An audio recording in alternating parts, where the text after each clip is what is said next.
반갑습니다. 주식대가 셜록입니다. 오늘 오랜만에 반등다운 반등이 나오긴 했는데 역시나 상승장에서는 일부 섹터 및 종목들의 수급이 쏠리면서 실질적인 체감은 지수만큼 나오지는 않았던 하루라고 좀 보여지는데요. 오늘 가져온 종목은 EID를 들고 왔습니다. 이미 뭐 관련 이슈나 이런 것들은 다들 아실 테니까 저는 조금 다른 관점에서 말씀을 드려보고자 합니다. 영상 시청하시기에 앞서 구독과 좋아요 한 번씩 부탁드리고요. 오늘 영상 시작해 보도록 하겠습니다.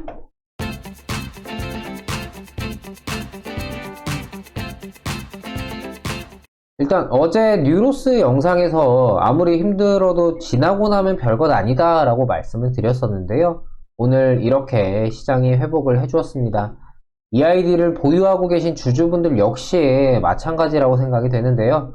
결국 지나고 나면 별것 아니지만 지나가게 둘 것인지 아니면 어떻게든 끌어안고 버틸지는 여러분께서 선택을 하셔야 됩니다. 오해의 소지가 있을 수 있어서 미리 말씀을 드리면은 오늘 영상 EID에 대해서 좋게 말씀을 드리지는 좀 못할 것 같습니다. 단순 주가 흐름이 추가 하락이냐 반등이냐를 떠나서 이 웹적인 부분을 좀 그렇게 보고 있는데 거기에 대해서 말씀드리는 시간 좀 가져보도록 하고요. 물론 뭐 보유하고 계신 주주분들 입장에선 당연히 달가운 내용이 아닐 겁니다. 하지만 이런 관점도 있구나 정도로 대응이 참고를 하신다면 보다 판단과 결정에 있어서 도움이 되시지 않을까 생각이 드는데요. 지인이 하한가를 갔었던 날이죠. 하한가를 갔었던 날 600원대 중반에 매수를 했다라고 했었는데 이때가 HLB, G트리비엔티처럼 하한가 이후에 좀 회복할 때 좀 단타로 접근을 해서 좀 재미를 보고 있던 그런 상황이었어요. 그러다 보니까 EID를 좀 접근한 게 아닌가 생각이 되는데 이날 뭐 하한가로 마무리가 결국 되었죠. 그러면서 되게 이때 매수를 했었다라고 이야기를 했는데 그 다음날 보면은 600원 부근까지 600원 이상까지도 올라왔었네요. 이 부근에 왔을 때 손절하는 게 낫지 않겠느냐 했는데 그 친구는 이제 손절이 아닌 추매를 선택을 했었고 결과는 이 영상을 좀 준비하면서도 연락이 왔었습니다. 마이너스 39%라고. 보통 손실이 큰 경우에는 종목을 대하는 태도가 두 가지 경우가 됩니다. 첫 번째는 그래도 오를 녀석이니까 뭐 이러이러한 이유로 빠졌으니까 기다린다. 흔히 말하는 존버를 하겠다라는 경우고 두 번째는 내가 이딴 걸 왜 사가지고 이 고생을 하고 있냐 하는 경우입니다. 첫 번째 같은 경우에는 그래도 뭐 어느 정도 실적 기반이라든지 아니면 뭐 가치적인 성향을 보고 단순히 뭐 시장 하락이라든지 아니면 수급적인 요인으로 인해 부정이 좀 나왔을 때 이런 경우가 좀 되겠지만 두 번째 같은 경우에는 정말 이게 안 좋다라고 판단을 하는 경우에 태도가 이렇게 좀 돌변을 하게 되는데 EID 같은 경우에는 뭐 대부분 제 지인도 요즘 욕을 달고 살더라고요. 이거를 왜 사가지고 뭐 이런 이야기를 하는데 결국 주가는 매수와 매도 수급을 통해서 움직이기 마련이고 그 수급은 새로 유입되는 신규 주주들과 기존 주주들이 만들어낼 수밖에 없는데 이 EID라는 종목을 보는 사람들의 관점도 이와 비슷하지 않겠느냐라는 겁니다. 기존 보유자들은 뭐 매입가에 따라서 다르겠지만 탈출 기회를 보거나 막연하게 붙들고 있는 상황일 거고 새로 유입되는 수급이 있다면 그나마 최근에 기술적으로 많이 밀렸으니까 반등을 어느 정도 좀 나타내지 않을까 싶어서 기웃거리는 정도겠죠. 결국 이 EID라는 종목이 이렇게 변동이 크게 나왔던 배경인 러시아 백신 스푸트니크에 대해서 이야기를 안 해볼 수가 없겠는데요. 내일 당장 아스트라제네카를 필두로 한 백신 접종이 이제 시작이 됩니다.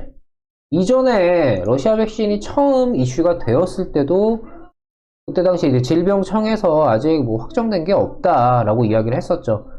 결국 이슈로 인한 상승은 이슈가 소멸하면은 당연히 하락하기 마련입니다.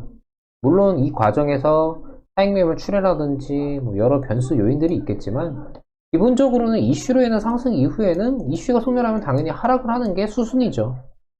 지금 EID의 상황이 그렇다라고 보여집니다. 뭐 진단키트 관련주였던 이제 시젠을 보면은 물론 기대감이 지속되는 기간 자체도 길었기 때문에 상승하던 기간과 폭도 컸습니다. 반대로 하락하는 기간과 폭도 상당히 크게 나오고 있죠.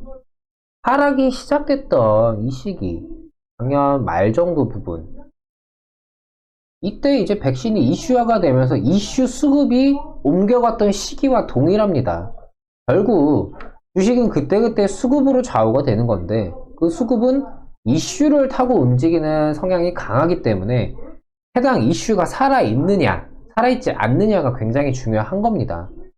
이미 백신 접종은 당장 시작이 되었고 러시아 백신 이야기 요즘 안 나오잖아요. 많이 사그라든 상황입니다. 이 판을 뒤엎어버리기 위해서는 지금 이제 접종이 시작되는 백신들이 뭐 부작용이라든지 아니면 변이 바이러스 등 여러 변수로 인해서 러시아 백신 스푸트니크가 다시금 각광을 받는 정도가 아니면은 판이 뒤엎어버릴 정도까지는 안 될 겁니다. 현실적으로는 가능성이 높지가 않죠. 때문에 단순 차익 매물 출회라고 좀 보기에는 EID의 현재 흐름이 낙폭이 워낙에 강하게 나오고 있기 때문에 단순 차익 매물 출회라고 보긴 좀 어렵습니다. 이미 차익 매물인가 하는 미련 자체는 하한가 다음날이 이날이죠. 이날 도지형으로 움직이면서 소멸이 되었다고 보여집니다. 그 이후의 흐름 자체는 보시다시피 계단식으로 계속해서 하락을 하고 있고요. 시장이 뭐 하락해서 그런 거 아니냐라고 하실 수도 있는데, 보통 이슈로 인해서 변동이 크게 나오는 종목들은 오히려 시장이 하방으로 밀릴 때 더 강하게 탄력을 받기 마련입니다. 시장이 밀리면서 손절이 나오고 차익 매물이 나온 물량들이 어디로 이동하겠습니까? 당장 이슈되고 움직이는 종목에 들어가기 마련인 거죠.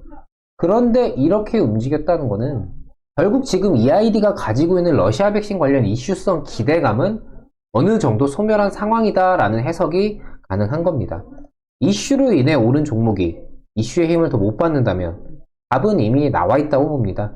외면한다고 해결될 일은 아니죠. 물론 기술적인 반등이 나올 수도, 아니면 새로운 이슈가 재생성되면서 다시금 각광을 받을 가능성이 아예 없는 건 아닙니다. 하지만 그런 희망적인 생각이 그대로 실현되기에는 무척이나 어려운 게 현실이죠.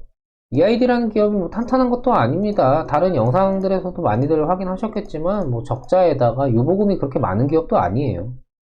코스닥이었으면은 예전역에 뭐 상장 폐지가 되었을 기업이다 이런 얘기도 있고요. 아직도 개미털기다, 뭐 반등 구간이 어디까지 열려있다, 이런 뭐 듣기 좋은 말을 믿으시면 안 됩니다. 듣기에는 좋은 말이나 그게 여러분들의 계좌를 책임져 주는 건 아니거든요. 제가 하락한 종목에 대해 영상을 찍을 때, 특히나 부정적인 내용을 할 때는 제가 틀리는 게 개인적으로 나쁘진 않습니다. 제가 틀리면 오히려 많은 분들께서 좋아하실 수가 있으니까요. 하지만 분명하게 말씀드려야 할 부분은 주식은 희망과 바램이 아닌 분석과 판단을 통해 행해야 한다는 겁니다. 그렇게 낭만적인 게 아니에요. 현실을 직시해야 하는 주식이기 때문에 모쪼록 좀 좋은 결과들 있으시면 좋을 것 같고요. 마무리하겠습니다. 저희 주식대가는 시장의 이슈화가 되는 여러 종목들과 그날그날의 시장 등 영상을 통해서 도움을 드리고 있습니다. 구독만 눌러주시면 매일매일 새로운 영상을 확인하실 수가 있으시고, 장중 실시간 방송을 통해서 매일매일 무료 추천 종목도 받아보실 수가 있습니다. 영상이 유익하셨다면 구독과 좋아요 한 번씩 부탁드리고요. 오늘 영상 여기서 마치도록 하겠습니다. 오늘도 시청해주셔서 감사합니다. 고맙습니다.